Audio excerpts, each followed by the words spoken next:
Guys आज के दौर में फ़ोन एक बहुत ही कॉमन सी चीज़ है और ये कॉमन चीज़ के साथ साथ ये हमारी ज़िंदगी का एक हिस्सा भी बन चुका है। गाइस बहुतों को तो ऐसा लगता है कि वो बिना फ़ोन के जी ही नहीं सकते हैं। गाइस क्या आपको पता है फ़ोन की हिस्ट्री क्या है? फ़ोन किस तरह से इवॉल्यूट हुई और वो किस तरह से बनाई गई? जब वो बनाई गई थी तब वो किस तरह से थी? जो फ़ोन हम अभी यूज़ कर रहे हैं क्या वो स्टार्टिंग में ही ऐसी थी? तो गाइस अगर आपको ये सारे सवालों के जवाब जानने हैं तो गाइस वीडियो को लास्ट तक देखना, वीडियो को स्किप मत करना और उम्मीद है वीडियो आपको काफ़ी पसंद आएगी और आपके लिए काफ़ी इन्फॉर्मेटिव होगी। तो उससे पहले मैं बता दूं, मेरा नाम है तलहा और आप देख रहे हैं मॉडर्न टेक्स। तो चलिए देखिए।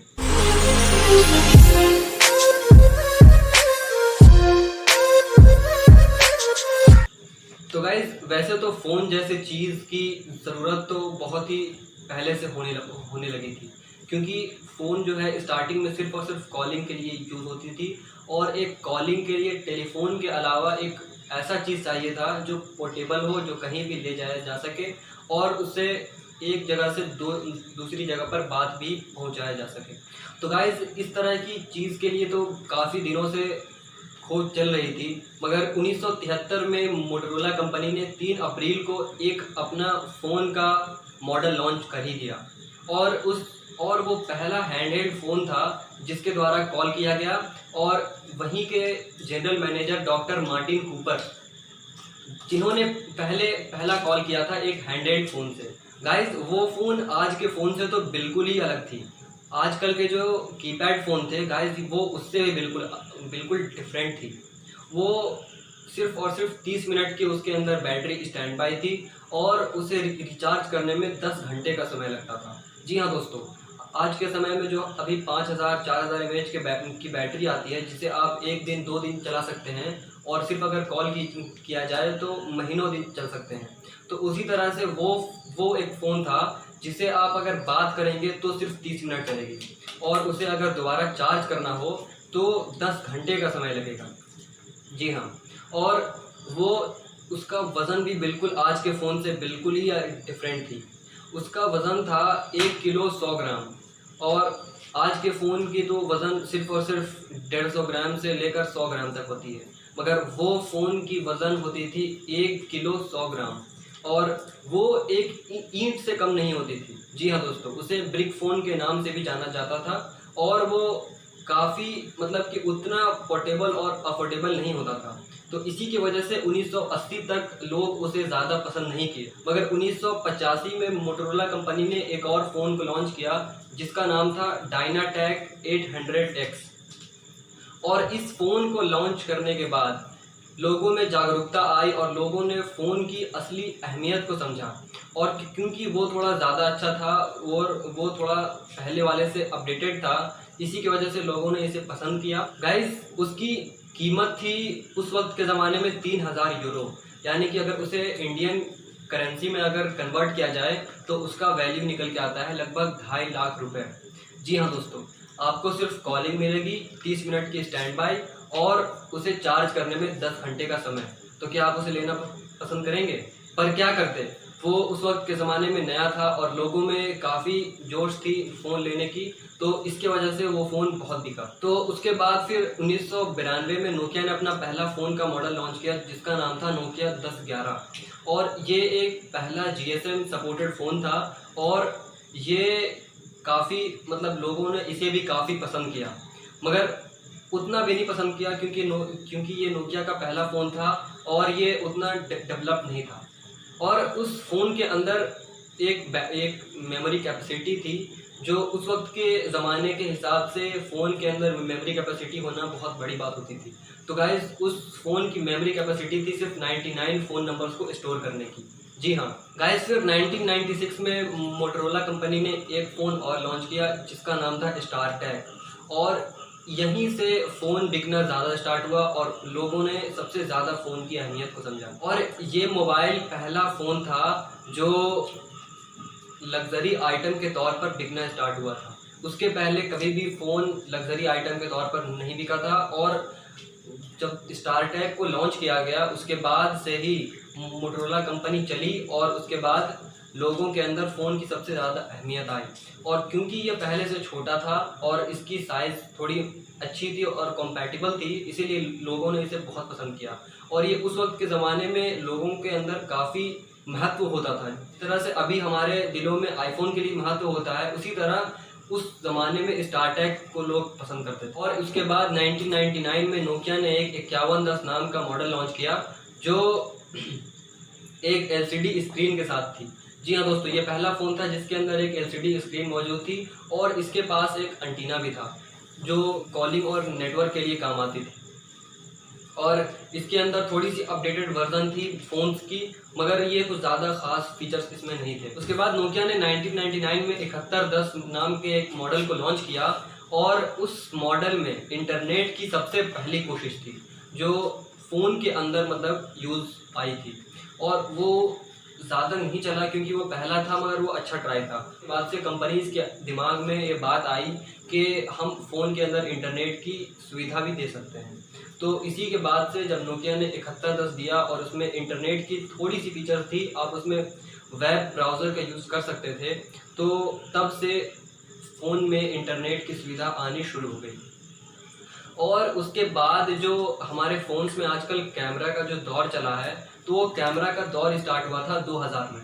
जब 2000 में शार्क जे नाम की एक कंपनी ने, ये एक जापानीज़ कंपनी थी, और इसी में सबसे पहला कैमरा लाया गया था और यही एक पहला कमर्शियली कैमरा फ़ोन आया था मार्केट में। पर ये ज़्यादा नहीं चला क्योंकि ये जापानीज़ कंपनी थी, मगर ये सिर्फ जापान में ही बिकी और इसके अलावा ये बाकी दुनिया में नहीं बिकी। और गाइस, क्या आपको पता है इसकी कैमरा कितनी थी? इसकी कैमरे की रिजोल्यूशन थी 0.11 मेगापिक्सल, जो आज के ज़माने में क्या कुछ भी नहीं है, क्योंकि आज के ज़माने में जो छोटा कीपैड फ़ोन भी आता है वो कम से कम तो 2 मेगापिक्सल या 4 मेगापिक्सल का होता है, और बड़े फ़ोन की तो बात ही छोड़ दीजिए। मगर ये पहला कोशिश था फ़ोन के अंदर कैमरा लाने का, तो इसीलिए ये भी काफ़ी अच्छा था और लोगों के अंदर काफ़ी अच्छा महत्व इस पर भी दिखा।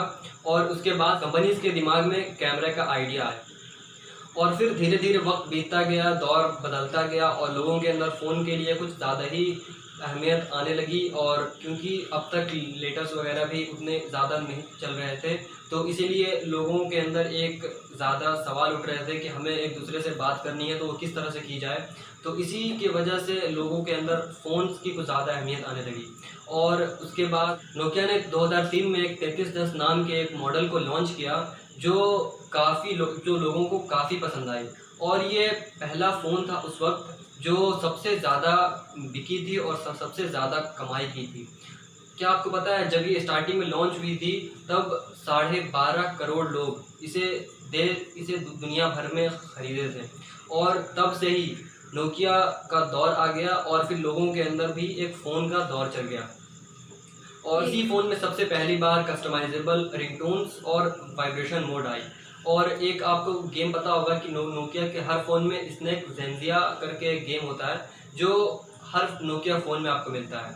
तो गाइज़, उस गेम की भी शुरुआत इसी फ़ोन से हुई थी। जी हाँ दोस्तों, आज जो अभी आप देखते हैं कि नोकिया के हर कीपैड फ़ोन में यह गेम मिलता है, तो उस गेम की शुरुआत इसी फ़ोन से हुई थी और नोकिया इसको अभी तक घसीट रहा है। और फिर उसके नेक्स्ट ईयर मोटरोला कंपनी ने भी एक बहुत ही अच्छा फ़ोन बनाया जिसका नाम था मोटरोला रेज़र। और ये फ़ोन मोटरोला कंपनी की सबसे अच्छी भी फ़ोन थी और इसी की वजह से मोटरोला सबसे ज़्यादा कमाई भी किया, मगर इसी फ़ोन की वजह से भी मोटरोला डाउन हो गया। क्योंकि सबसे बड़ी वजह यह थी कि मोटरोला रेज़र इतना बिका और इसके इतने यूज़र्स हो गए, तो मोटरोला ने कभी सोचा ही नहीं कि इसे डेवलप किया जाए। और इसी की वजह से मोटरोला ने कभी सोचा ही नहीं कि अपने फ़ोन्स को और अपडेट किया जाए और डेवलप किया जाए। और जब वो कुछ सोच ही नहीं रहा था, तो बाकी सारे कंपनीज़ जो थे जैसे सैमसंग, एलजी और नए नए ब्रांड्स आते गए और वो नई सोच लेकर आए, जैसे कि थोड़ी बड़ी स्क्रीन और ज़्यादा फीचर्स। तो इसके वजह से मोटरोला डाउन हो गया और बिल्कुल ही डाउन हो गया, और तब से बाकी सारे ब्रांड आ गए। और फिर आप तो जानते ही हो कि एक नोकिया का दौर आया था, और नोकिया के दौर में नोकिया के इतने अच्छे अच्छे कीपैड फ़ोन्स आने लगे थे, और इसी के वजह से नोकिया इतना नाम हो गया था नोकिया का, और वो दावा करता था सबसे ज़्यादा मजबूत फ़ोन का, और वो वाकई में होते भी थे। मगर वो ईंट होते थे तो मजबूत तो होंगे ही। आप ईंट का मतलब समझ ही रहे होंगे कि वो कितना नोकिया का कीपैड फ़ोन्स पहले भद्दे आते थे और फिर उसमें ज़्यादा फीचर्स भी नहीं होता था और उसकी स्क्रीन भी बहुत बड़ी नहीं होती थी, मगर उसके फ़ोन टिकाऊ बहुत होते थे। आप उसे 5 साल 10 साल आराम से चलाते थे और उसी के साथ नोकिया का दौर आया, मगर यही एक वजह भी है जो आज नोकिया इतना नीचे गिर चुका है। पर अभी फिर से नोकिया उठा है, मगर अब उतना नहीं जितना पहले था। अब इसकी गिरने की वजह ये थी कि इसने भी कभी अपने आप को अपडेट करने का सोचा ही नहीं, क्योंकि अभी आप जानते हो कि हर किसी के पास टच स्क्रीन फ़ोन है, स्मार्टफ़ोन है। पहले फ़ोन होता था, अब वो स्मार्टफ़ोन हो चुका है। तो नोकिया ने इस बात को नहीं समझा और उसके अलावा बाकी सारे नए-नए ब्रांड समझ गए और फिर वो बड़े स्क्रीन पर काम किए, टच स्क्रीन पर काम किए और नए ऑपरेटिंग सिस्टम पर काम किए, मगर नोकिया ने ऐसा नहीं किया और इसी की वजह से वो नीचे गिर गया और फिर अब वो लेट से उठा है। पर क्या फ़ायदा, जब बहुत सारे ब्रांड अपनी अपनी जगह बना चुके हैं तब उसके लिए उतनी जगह नहीं है जितनी पहले थी। मगर उसने भी बहुत सारे फ़ोन बेचे और बहुत सारे पैसे कमाए हैं, मगर सारे रिकॉर्ड्स तो नोकिया के नाम ही हैं। तो फिर दौर आया आईफ़ोन का जो अभी तक चल रहा है और फिर 2007 में स्टीव जॉब्स ने सबसे पहली बार एक आईफ़ोन लॉन्च किया और उसके लॉन्च होते ही फ़ोन का एक दस्तूर ही बदल गया। मतलब पहले कीपैड फ़ोन्स होते थे, उसके बाद फिर आईफ़ोन आया और फिर एक फ़ोन्स में एक टच स्क्रीन का दौर चलने लगा और इसी के बाद से बड़े डिस्प्ले पर सारी कंपनियां काम करने लगी और फिर आईफ़ोन के आने के बाद और भी कई सारे ब्रांड्स आए जैसे कि ये सैमसंग बहुत अच्छा डेवलप करने लगा अपने फ़ोन्स को और शाओमी आ गया और कई सारे ब्रांड्स आ गए, जिसके बाद नए-नए फीचर्स आने लगे फ़ोन में और अच्छे-अच्छे अब सस्ते में भी फ़ोन मिलने लगे। क्योंकि आईफ़ोन जो होता था बहुत महंगा होता था, तो इसके वजह से जो बाकी नए ब्रांड्स थे जैसे कि शाओमी, वीवो, ओप्पो, ये सब मार्केट में जगह बना लिए। और फिर जब बड़े डिस्प्ले पर काम होना शुरू हो गया, टच स्क्रीन पर काम होना शुरू हो गया, तो फिर अब कंपनीज़ को और कुछ दिमाग में नहीं आया, तो अब उन्होंने बेज़ल लेस डिस्प्ले बनाना शुरू कर दिया और बिना नॉच वाले फ़ोन और फिर बिना बेज़ल वाले फ़ोन को बनाना शुरू कर दिया। और अभी जैसे कि आपको पता है कि अभी कैमरे का बहुत दस्तूर चल रहा है फ़ोन में। अभी 64 मेगापिक्सल का कैमरा आया है और फिर सैमसंग ने भी दावा किया है कि उसने 108 मेगापिक्सल का कैमरा लाने वाला है वो और आगे कैमरा आने वाला है। पहले सिंगल कैमरा होता था, उसके बाद फिर डबल हुआ, ट्रिपल हुआ, अब 4 कैमरा हुआ, फिर 5 कैमरा हुआ। तो अब धीरे-धीरे फ़ोन का पूरा दस्तूर ही बदलता गया। तो आप जैसे देख सकते हैं कि स्टार्टिंग में जब फ़ोन लॉन्च हुआ था तो वो 0G था, वो 0 जनरेशन वाला फ़ोन था, मगर अभी वो 5th जनरेशन वाला फ़ोन है। जब वो स्टार्टिंग में आया था तब उसका वज़न 1 किलो 100 ग्राम था और अभी उसका वज़न सिर्फ 100 ग्राम होता है या फिर 150 ग्राम होता है ज़्यादा से ज़्यादा। और पहले के फ़ोन में सिर्फ़ और सिर्फ कॉलिंग हो पाती थी, मगर अब के फ़ोन में तो हर चीज़ हो गई है। मतलब फ़ोन्स ने जो है वो हर चीज़ को रिप्लेस कर दिया है। जैसे कि पहले लोगों के पास घड़ियाँ होती थीं, फिर टॉर्च होता था और एक अलग से कैमरा लेना पड़ता था, मगर अब जो है सब कुछ फ़ोन में ही आ गया है।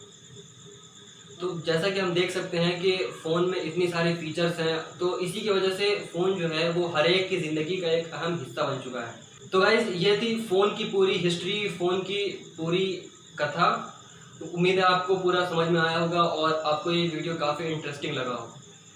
तो गाइज़ और इसी तरह के इन्फॉर्मेशन और अपडेट्स को हमेशा पाने के लिए हमारे चैनल को सब्सक्राइब कर लें और साथ ही बेल आइकन को प्रेस कर लें ताकि कोई भी वीडियो आपसे मिस ना हो पाए। तो गाइज़ अब मिलते हैं नेक्स्ट वीडियो में नेक्स्ट इन्फॉर्मेशन के साथ। तब तक के लिए जय हिंद।